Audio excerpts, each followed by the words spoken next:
गो।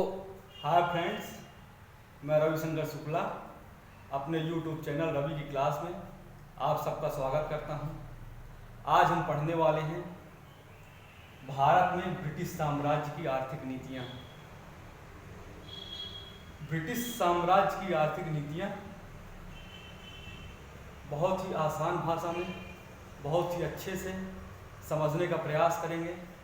प्रायः मैं देखता हूं बच्चों को यह विषय बहुत ही विस्तृत और जटिल लगता है, जिसको समझने में उन्हें कठिनाई होती है।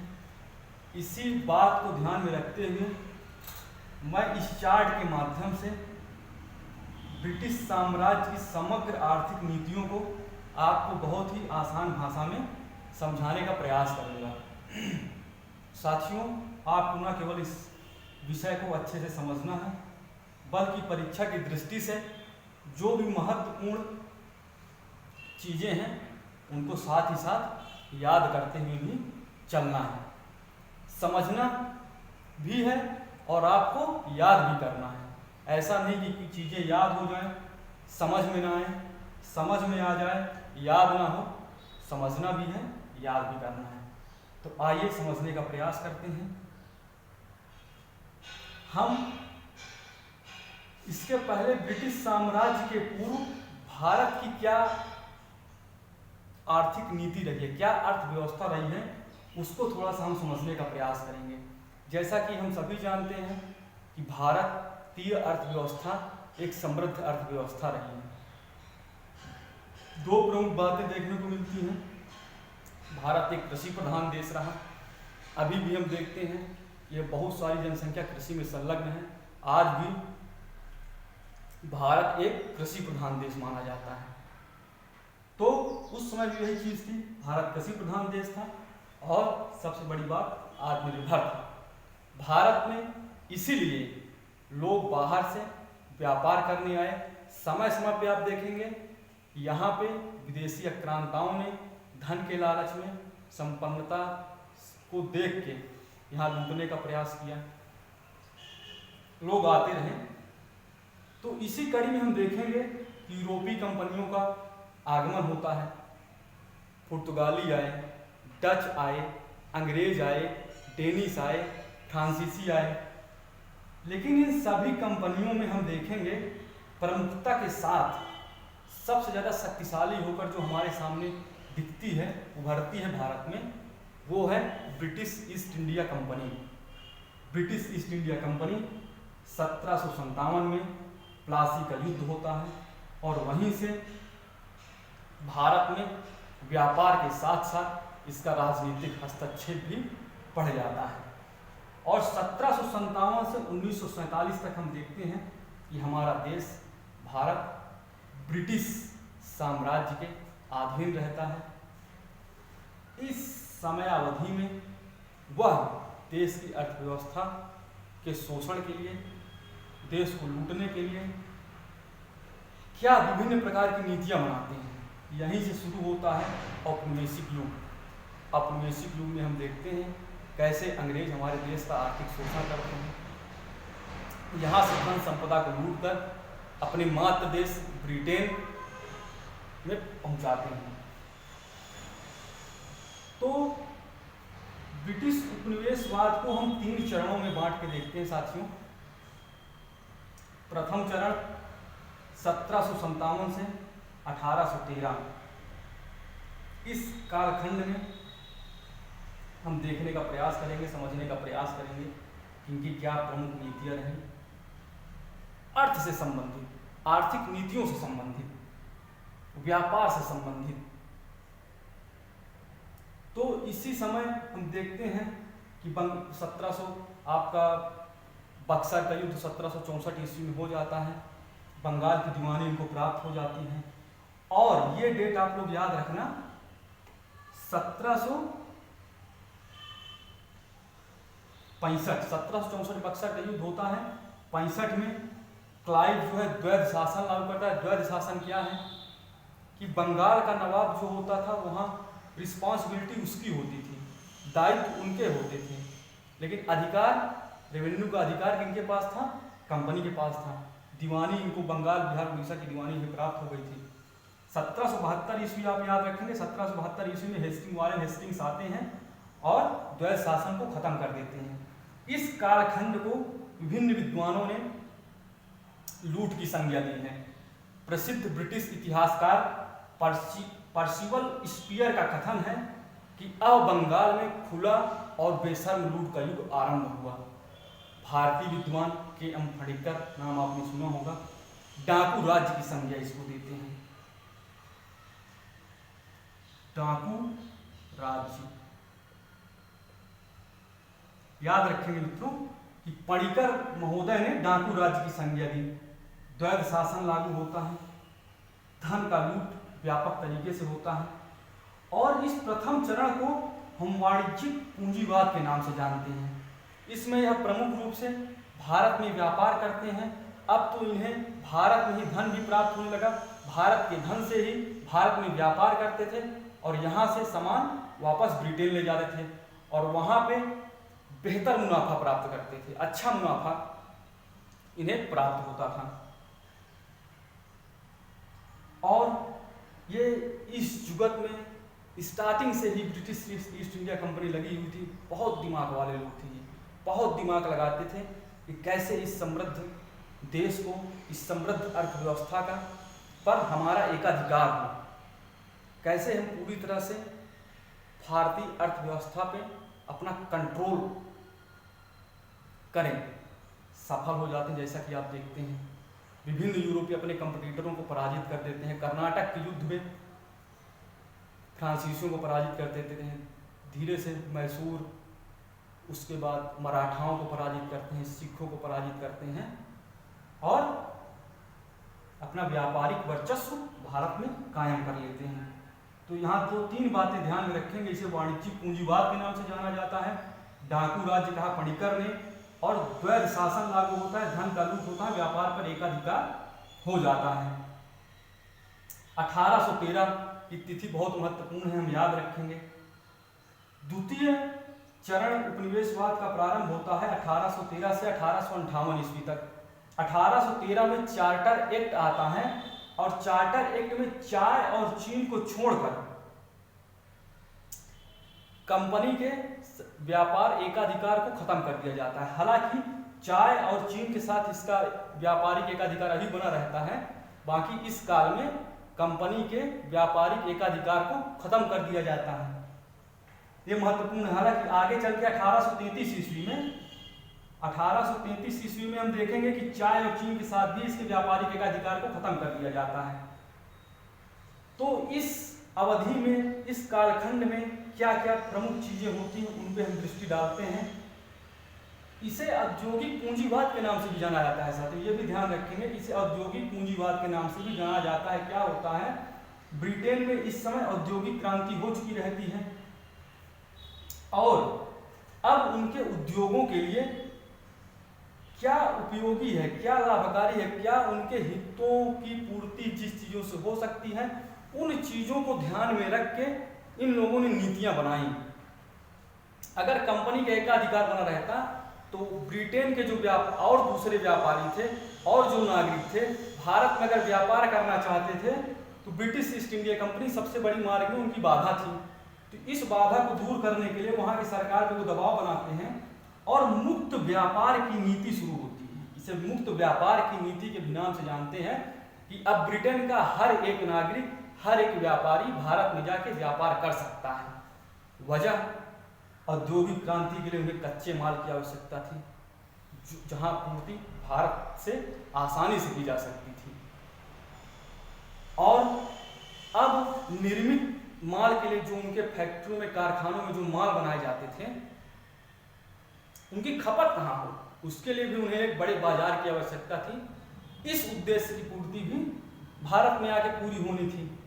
तो इन चीजों को दृष्टि में रखते हुए इस काल में इनकी नीतियां बनती हैं। जहां एक और ब्रिटेन में औद्योगिकीकरण हो रहा है, वहीं भारत में अनौद्योगिकीकरण या विअनौद्योगिकीकरण, डिसइंडस्ट्रियलाइजेशन की प्रक्रिया शुरू हो जाती है। तो इसमें प्रमुख चीजें ये आप याद रखेंगे। इसे औद्योगिक पूंजीवाद के नाम से जाना जाता है। मुक्त व्यापार की नीति प्रारंभ होती है, औद्योगिक क्रांति हो चुकी रहती है, दो चीज़ों की उन्हें आवश्यकता होती है, कच्चे माल की और निर्मित माल के लिए एक बड़े बाजार की। इन सब चीज़ों की पूर्ति जो है भारत में विधिवत तरीके से हो रही थी। अब जब आप देखते हैं 1857 की क्रांति हो चुकी रहती है व्यापक तरीके से, जिसको कुछ लोग प्रथम स्वाधीनता संग्राम भी बोलते हैं। इस विद्रोह से वैश्विक पटल पर इनके औपनिवेशिक चरित्र का उजागर हुआ। जहां ये लोग बात कर रहे थे स्वतंत्रता, समानता और मानवता की, वहीं अगर इनके औपनिवेशिक देश भारत में देखा जाए तो कैसे लोग विद्रोह कर रहे हैं, उन विद्रोहों को दबाने के लिए कैसे बर्बरतापूर्वक साधनों का इस्तेमाल करते हैं। अब ये अपना औपनिवेशिक चरित्र, औपनिवेशिक स्वरूप बदलने का प्रयास करते हैं। तृतीय चरण प्रारंभ होता है 1858 ईस्वी में। ताज के अधीन भारतीय शासन चला जाता है, क्राउन के अधीन भारतीय शासन चला जाता है। मतलब ब्रिटिश गवर्नमेंट जो रहती है वो डायरेक्ट भारतीय शासन को अपने अधीन रख लेती है। अभी तक क्या होता था, कंपनी के अधीन थी, पूरा भारतीय साम्राज्य कंपनी के अधीन था। लेकिन इसमें क्या होता है कि अब ब्रिटेन की जो गवर्नमेंट है वो सीधे प्रत्यक्ष नियंत्रण में भारतीय शासन को ले लेती है और बोलती है, अपने औपनिवेशिक चरित्र को बदलने का प्रयास करती है। क्या कि स्वरूप तो इनका बदल जाता है लेकिन शोषणकारी प्रवृत्तियां नहीं बदलती। इसको क्या बोलते हैं, तृतीय चरण को वित्तीय पूंजीवाद के नाम से जाना जाता है। बोलते हैं पूंजी निवेश, हम यहाँ भारतीय लोगों के विकास के लिए, समृद्धि के लिए वहाँ पे इन्वेस्टमेंट करेंगे, निवेश करेंगे। इस रूप से भारत में तीसरा चरण इनका प्रारंभ होता है, निवेश। जबकि ये केवल मात्र इनका दिखावा है। करते किस चीज़ों में निवेश है, रेल में, बागान में, बैंक में, बीमा में। वहाँ जितने इन्वेस्टर्स रहते हैं यहाँ के इंडिया में, इन चीज़ों में, इन सेक्टरों में इन्वेस्ट करते हैं। तो आप देखेंगे कि वहाँ की गवर्नमेंट का कंपनी के अधिकारियों को स्पष्ट निर्देश था कि यहाँ के जितने भी इन्वेस्टर्स हैं अगर इंडिया में जाकर इन्वेस्ट करते हैं तो उनको घाटा नहीं होना चाहिए। भले आपको घाटा हो लेकिन उनको फायदा, उनको जो प्रॉफिट है वो मिलना ही चाहिए। यहीं आप देखेंगे रेल में बहुत सारे लोग इन्वेस्ट करते हैं और रेल में 5% का लाभांश तय होता है कि 5% का लाभांश इन्वेस्टर्स को दिया जाएगा, भले आपको घाटा हो या मुनाफा हो, इससे कोई मतलब नहीं है। तो कहाँ यहाँ भारतीयों का विकास हो रहा है क्या इससे? रेल क्यों विकसित कर रहे हैं? उसमें इनका सामरिक हित है, आर्थिक हित है। सामरिक हित 1857 का विद्रोह हो चुका था, वहाँ पे ये लोग देख रहे थे विद्रोह को दबाने में कितनी मुश्किलों का सामना करना पड़ा। इतने बड़े भूभाग में यहाँ से वहाँ, वहाँ से यहाँ पहुँचने में बहुत सारी कठिनाइयाँ होती थी। तो इन्होंने सोचा अगर रेल बन जाता है तो यहाँ से वहाँ पहुँचने में आसानी होगी और हम अपनी सेनाओं को देश के एक छोर से दूसरे छोर में आसानी से पहुँचा सकेंगे और विद्रोहों का दमन कर सकेंगे। आर्थिक हित, कच्चा माल चाहिए, निर्मित प्रोडक्ट्स जो हैं ब्रिटेन के कारखानों में निर्मित माल है वहाँ बाजार में भारत में लाके बेचना है, उसके लिए इन्हें यातायात की सुविधा चाहिए। तो उस दृष्टि से रेलवे का विकास किया गया है। बागान में आप देखेंगे, बागान में वही फसलें उगाई जाती हैं जो कि इनके लिए उपयोगी हैं। अपने हित को ध्यान में रख के यह बागानी करवाते हैं। चाय हो गया, काफी हो गया, कपास हो गया, नील हो गया। यही नील का विद्रोह भी आप देखेंगे होगा। गांधी ने किसानों की समस्याओं से निपटने के लिए आप आगे चल के आप देखेंगे चंपारण में गांधी जी को भी जाना पड़ता है। तो इस तरह की शोषणकारी प्रवृत्तियां रही। बैंक बीमा में केवल अंग्रेजों को सुविधा मिलती थी। तो ये चीजें थी। अब इसी कड़ी के अंदर हम समझते हैं इस पार्ट को। यह बहुत ही महत्वपूर्ण चार्ट है। भर भर के सवाल विभिन्न प्रतियोगी परीक्षाओं में पूछे गए हैं। बहुत सारे सवाल, इसको आप क्वेश्चन बैंक भी बोल सकते हैं। यहाँ से ही सारे सवाल बनते हैं और आप लोग थोड़ा सा ध्यान देंगे तो सारे प्रश्नों का उत्तर इस चार्ट से आप कर सकते हैं। इनका हम भू राजस्व व्यवस्था देखने का प्रयास करेंगे। इस पहला था स्थायी बंदोबस्त। लागूकर्ता कौन था? कार्नवालिस। वर्ष क्या था? 1793। क्षेत्र बंगाल, बिहार, उड़ीसा।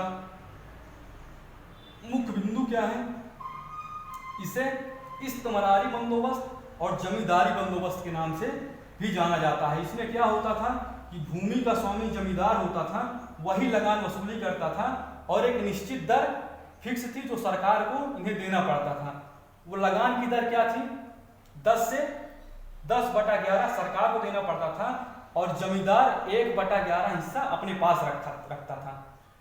और देखेंगे कितने प्रतिशत भूभाग में यह लागू थी, यह भी सवाल पूछता है। तो भारत के 19% भूभाग में यह व्यवस्था लागू थी।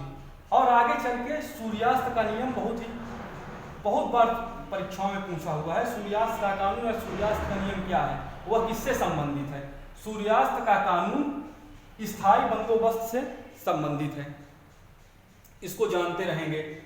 फिर दूसरा होता है रैयतवाड़ी बंदोबस्त। रैयतवाड़ी मतलब अब इसमें जहां जमींदार बिचौलियों का काम करते थे, इन्होंने बिचौलियों को खत्म कर दिया, किसानों से सीधा समझौता किया और सीधा किसानों से लगान वसूलते थे, इसलिए इसके रैयतवाड़ी बंदोबस्त कहते थे। इसको लागू करता थे कर्नल रीड एवं मुनरो।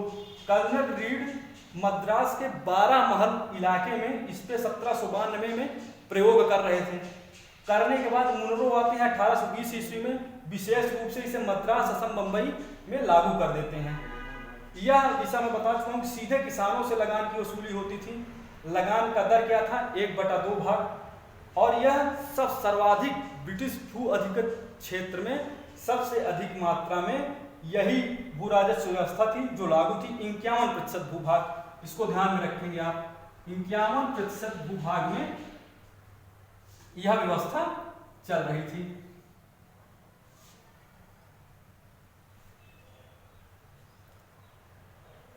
और तीसरी है महलवाड़ी बंदोबस्त। महलवाड़ी बंदोबस्त लागू करता हार्ट मैकेंजी, मार्टिन बर्ट। यहाँ कर्नल रीड एवं मुनरो, यहाँ पे हार्ट मैकेंजी और मार्टिन बर्ट, यहाँ पे कॉर्नवालिस। वर्ष क्या है? 1819। पंजाब, मध्य प्रांत, पश्चिमी यूपी। इसमें क्या होता था कि यह जो एग्रीमेंट होता था, यह जो समझौता होता था, पूरे गांव से होता है, पूरे गांव के समूह से पूरे गांव के समूह से समझौता किया जाता था कि आप पूरे गांव का, जैसे कोई गांव का मुखिया होता है, पूरे गांव से कर वसूले और एक निश्चित धनराशि, निश्चित हिस्सा अंग्रेजों को दे दे। इसमें क्या था? 2/3 हिस्सा, 2/3 हिस्सा अंग्रेजों को दिया जाता था, जो आगे चल के थोड़ा सा विवाद हुआ इसमें और संघर्ष, कन्फ्लिक्ट हुआ, उसको दूर करने के लिए 1/2 हिस्सा कर दिया। 2/3 से 1/2 हिस्से के बीच में वस्तुतः लगान वसूला जाता था। जब 19% भूभाग ये हो गया, 51% भूभाग ये हो गया, कितना बचा हमारे पास? 30% भूभाग में यह व्यवस्था लागू थी।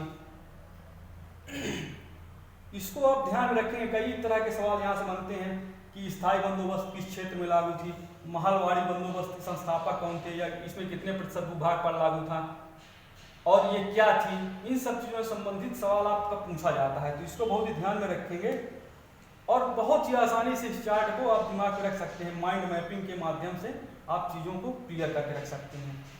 मैप के माध्यम से भी अगर हम देखें तो भारत का ये अगर नक्शा हम बना लेते हैं तो यहाँ पे बिहार में, बंगाल में, उड़ीसा में स्थायी बंदोबस्त रहती है, पंजाब में, यूपी में, मध्य प्रदेश में महलवाड़ी व्यवस्था रहती है।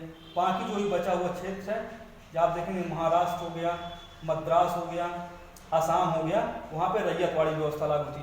तो क्षेत्र को आप इस ऐसे इंडिकेट करके दिमाग में रख सकते हैं। 1793 में कॉर्नवालिस ने स्थायी बंदोबस्त लागू किया, 1792 और 1820 में रैयतवाड़ी बंदोबस्त। 1820 अगर डेटा 1820 आप प्रमुख रूप से याद रखना, क्योंकि 1820 से ही प्रभावी रूप से यह राजस्व व्यवस्था लागू हुई थी। तो 1820 आप ध्यान में रखना। यह पूछ सकते हैं कि प्रायोगिक रूप से इसे कब शुरू किया, 1792 आप तब बता सकते हैं।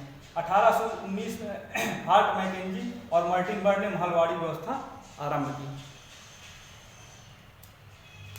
तो मैं उम्मीद करता हूं कि आप लोगों को यह विषय पूरे तरीके से अच्छे से समझ में आया होगा। अब इससे बनने वाले सवालों को आप गलत नहीं करेंगे, सही से करके आएंगे, अच्छे से करके आएंगे और अपनी सफलता को सुनिश्चित करेंगे। गुड लक, धन्यवाद।